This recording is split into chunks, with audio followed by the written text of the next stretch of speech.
Welcome students. Today we will study interference of light. In the last chapter we have studied certain properties of light such as reflection, refraction, polarization, etc. Similarly, one of the important properties of light is interference. It can be explained on the basis of superposition principle. Any number of waves can pass through the same part of the medium without affecting any of the characteristics of the other waves. Hence, the resultant displacement of a particle in that part of the medium can be obtained by using the principle of superposition. When two waves arrive at a point in a medium simultaneously, each wave produces its own displacement in the particle at that point independently. The resultant displacement of that particle is the vector sum of the displacements produced by the waves.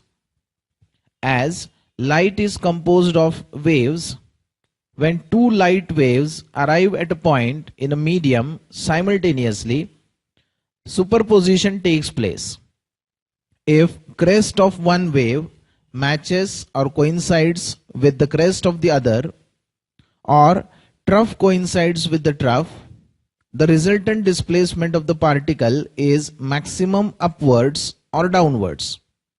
As the intensity of light is directly proportional to the square of the amplitude, at the point of maximum displacement, we get maximum brightness of light. Such points are called bright points. On the other hand, if crest of one wave coincides with trough or vice versa, the resultant displacement of the particle becomes zero, or the particle doesn't move at all from its mean position. Hence, intensity of light at such point is zero. Such points are called dark points. Thus, the phenomenon of alternate enhancement and cancellation of the displacements produced by superposition of two light waves is called interference of light. Thus, due to interference of light, we get alternate bright and dark bands.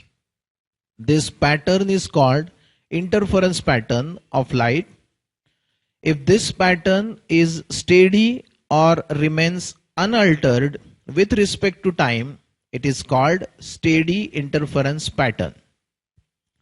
There are 5 important conditions to obtain the steady interference pattern. These are: the two sources should be coherent. The second condition is the sources should be monochromatic. The third condition is the sources should be of same intensity. The fourth condition is the sources should be narrow or linear. Distance between the sources should be as small as possible. The two sources should be coherent. Two light sources are said to be coherent if they produce light waves with zero phase shift or a constant phase difference. If this condition is not satisfied, the position of bright and dark points will change at a rapid rate of order of 10 raised to 9 per second, and we cannot distinguish the bands. Practically, it is impossible to obtain coherent sources from two separate sources. To overcome this difficulty, two images acting as the secondary sources of light are derived from one and the same source of light. Now, any change in any one of the characteristics, such as frequency, amplitude or phase, will be same for both the secondary sources, so the images act as ideal coherent sources. The second condition is the sources should be monochromatic. Mono means one, chroma means color. That means the sources should emit light waves of same frequency or wavelength. It is essential for a steady, well-defined and regular interference pattern. If this condition is not satisfied, a multicolored pattern can be obtained. As color of light is decided by wavelength of the wave, it can be said that the sources should emit light of equal wavelength. The third condition is the sources should be of same intensity. As the intensity of light is proportional to the square of the amplitude, it can be said that the amplitude of light waves should be same. When the amplitudes are exactly equal, the crest coincides with trough and the resultant displacement becomes zero, and we get a true dark point. If this condition is not satisfied, and if there is some difference between the amplitudes, the resultant amplitude when crest coincides with trough becomes slightly positive or negative. Thus, the intensity at such points cannot become zero. Hence, instead of getting true dark point, we get less bright point. Thus, the interference bands cannot be distinguished properly. Hence, for distinct pattern, the intensity of light should be same. The fourth condition is the sources should be narrow or linear. An extended source can be considered to be made up of number of point sources. Each source emits its own wave trains which interfere with the wave trains of the other source. Hence, the interference pattern cannot remain steady. Distance between the sources should be as small as possible. Distance between the adjacent bright and dark bands is called fringe width, is inversely proportional to the distance between the sources. Hence, as the distance between the sources increases, distance between the bands decreases and the bands become indistinguishable. The conditions of path difference and phase difference to get bright and dark points can be obtained like this. For bright points, crests or troughs of one wave should coincide with the crests or troughs of the other wave. This happens only when the phase difference between the waves is either 0, 2 pi, 4 pi, 6 pi, etc. For a phase difference of 2 pi, there is a path difference of one wavelength lambda. Thus, for bright points, the path difference between the two waves should be lambda, 2 lambda, 3 lambda, 4 lambda, etc. In general, for bright points, the path difference is n lambda, where n is 1, 2, 3, 4, etc. Thus, for bright points, the phase difference between the two waves should be even multiple of pi, or the path difference should be integral multiple of wavelength. For dark points, crest and trough of one wave should coincide with troughs and crests of the other wave. This happens only when the phase difference between the waves is pi, 3 pi, 5 pi, etc. or the path difference is lambda by 2, 3 lambda by 2, 5 lambda by 2, etc. In general, for dark points, path difference is n plus half into pi, where n is 0, 1, 2, 3, etc. or path difference is n minus half into lambda, where n is 1, 2, 3, 4, etc. Thus, for dark points, the path difference between the two waves should be odd multiple of pi or odd multiple of half wavelength. If x is the distance of the point under consideration from the center of the interference pattern, if small d is the distance between the two sources and capital D is the distance between the sources and the screen, the path difference is xd upon d. For bright points, this path difference should be n lambda. Thus, for bright points, xd upon d is equal to n lambda, where n is 0, 1, 2, 3, 4, etc. For dark points, this path difference should be n minus half into lambda, that is odd multiple of half wavelength. Thus, for dark points, xd upon d is equal to n minus half into lambda, where n is 1, 2, 3, 4, etc. The fringe width is the distance between two successive bright or dark bands. It can be obtained by calculating the distance between n and n plus 1th bright band or m plus 1th dark band.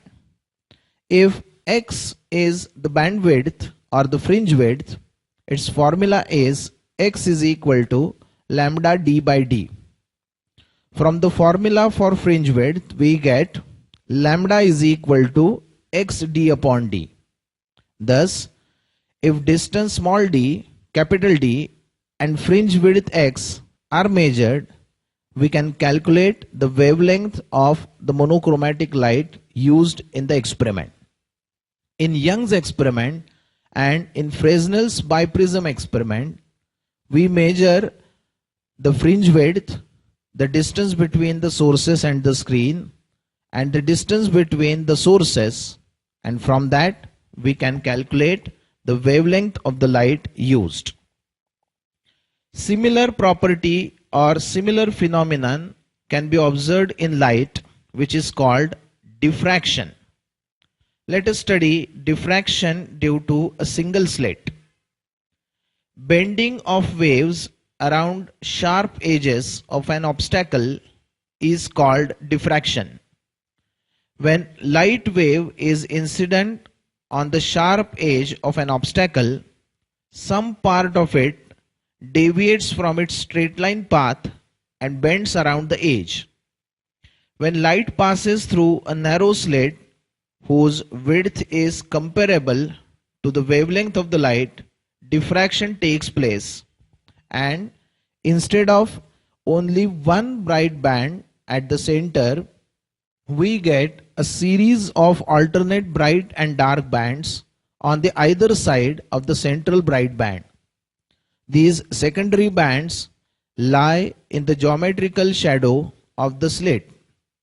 Such a pattern is called diffraction pattern. The diffraction is broadly classified into two types. Fresnel's diffraction. In this type of diffraction, distance between the source and the screen is finite. As the obstacle is closer to the source, the wavefront incident on it is not plane, but it is spherical. The other one is called Fraunhofer's diffraction. In Fraunhofer's diffraction, the distance between the source and the screen is infinite. As the distance between the source and the obstacle is also infinite, the wavefront incident on the obstacle is plane. A biconvex lens is kept between the obstacle and the screen so that the diffraction pattern is observed on the screen in the focal plane of the lens. The figure shows a monochromatic parallel beam of light, that is plane wavefront of wavelength lambda, falling on a narrow slit of width A. A powerful biconvex lens is kept in front of the slit as shown. A screen is kept in the focal plane of the lens. Let O be the center of the slit, PO be the center of the screen. PO receives light waves traveling equal path lengths. So the phase difference between them is 0 and the waves interfere constructively to produce bright fringe. As we move away from PO, the waves have some path difference between them. Consider point P. It receives waves from A and B with some path difference. If AC is perpendicular to the diffracted ray from A and B, AC represents diffracted wavefront. A ray from B has to travel an additional distance A sin theta as compared to the distance traveled by the rays from A, where theta is the angle made by AC with AB. It can be shown that as angle theta increases, the intensity changes between alternate maxima and minima as shown in the graph. Thus, the conditions for maxima and minima are like this. For minima, A sin theta is equal to n lambda, where n is 1, 2, 3, 4, etc. And for maxima, A sin theta is equal to n plus half into lambda, where n is 1, 2, 3, 4, etc. Let us study Rayleigh's criteria. When we look towards very small object, very close to each other, with unaided eye, they appear to be one. But when such objects are observed through a microscope or a telescope, they appear distinct, and we say that the images are resolved or separated.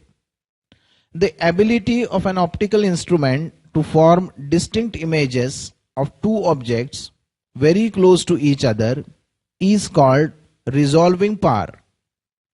Lord Rayleigh used the diffraction principle to obtain the value of maximum resolution of the optical instrument. The objective of the microscope or a telescope acts as a circular slit and produces diffraction pattern as shown in the figure. For a point object, the diffraction pattern is a bright disk surrounded by alternate dark and bright rings of decreasing intensities. Such a pattern is called Airy's disk. In the figure, an objective is magnifying two objects O1 and O2, each producing its diffraction pattern with centers P1 and P2. According to Rayleigh, the images of 2 point objects close to each other are said to be resolved if the central maxima, also known as principal maxima, of one falls on the first minima of the other. This is called Rayleigh's criterion of resolution. Thus, first minima of P1 is coinciding with the first maxima of P2 and vice versa. So the images are resolved, means they are seen separately. Using the same principle, one can get the formula for resolving power of a telescope and microscope. The figure shows working of a telescope. Resolving power of a telescope is defined as the reciprocal of the least angle subtended at the objective by the distant point objects which are just resolved. Let lambda be the wavelength of the light from the source and capital D be the diameter of the objective of the telescope. The figure shows the diffraction pattern produced by point sources at infinite distance from the objective in its focal plane.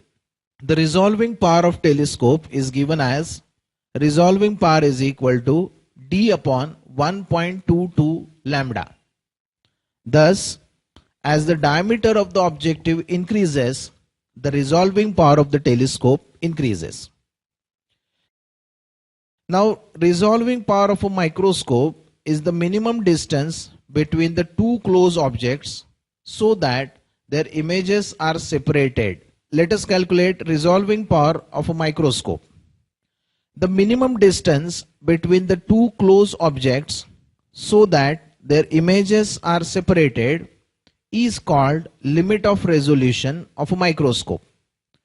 The reciprocal of limit of resolution of the microscope is its resolving power. The figure shows two objects A and B separated by distance d in front of the objective of a microscope. Let alpha be the angle subtended by the object at the objective. According to Rayleigh's criteria, when the central maxima of the first object coincides with the first minima of the second, the objects are just resolved. In this condition, distance d is given by d is equal to lambda upon 2n sin alpha. Hence, the resolving power, which is reciprocal of d, is 2n sin alpha upon lambda, where lambda is the wavelength of the light reflected by the object, n is the refractive index of the material of the objective with respect to the medium from which the incident rays are entering into the objective. 2n sin lambda is known as numerical aperture. It can be seen from the formula that as lambda decreases, the resolving power of the microscope increases.